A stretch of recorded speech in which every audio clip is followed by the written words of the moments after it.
За ийм Монгол активын зүгээс за өнгөрсөн хугацаанд нэвтрүүлсэн үйлчилгээнүүд дээр дахин судалгаа хийж байна. За энэ судалгааны үндсэн зорилго бол байгууллагуудтайгаа хамтраад яаж сайжруулах боломжтой вэ? Яаж иргэн хуулийн этгээд төрийн үйлчилгээг захимаар авахд хялбар байх хамтарсан уулзалтыг зохион байгуулж их ач холбогдолтой болж байна. Үр дүнгийн хувьд бол мэдээж хэрэг одоо маш олон үр дүн боломж гарсан. За үүнээс дуртад бол энэ агаал орчны одоо энэ захимжуулалттай холбоотой асуудлаар бид бол ер нь бол 50 судалгаа хийж үзсэн.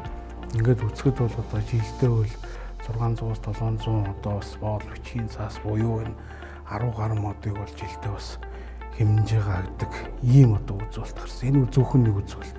Цаашлаад энэ хүмүүсийн бас цаг нарын төгрөг энэ бас цаг хугацаа энэ байршлын одоо байршлаас үл хамаарсан үйлчлэг авах энэ бүх боломжийг бол бас бүрдүүлж өгснөөрөө энэ одоо иргэд аж ахуйн байгууллагууд бол бас илүү ойрхон илүү шуурхай байх боломжийг бүрдүүлж харж байна. Өнөөдөр энэ уулзалтыг байгаль орчны яамнаас эхэллээ. За дараагийн хар нь болохоор бид бүхэн одоо ийм Монгол болон бизнесээр үзүүлсэн одоо үйлчилгээнийхэн тоон дээр үндэслээд ямар байгууллагатай хамтарч ажиллах шаардлагатай байна, ямар байгууллага хэдийгээр захимдсан ч гэсэн одоо хэрэглээ багтай байна гэдэг судалгаа гаргаж байгаа. Тэрэн дээр үндэслээд дараагийнхаа уулзалтыг холбогдох байгууллагатай хийх төлөвлөж байна.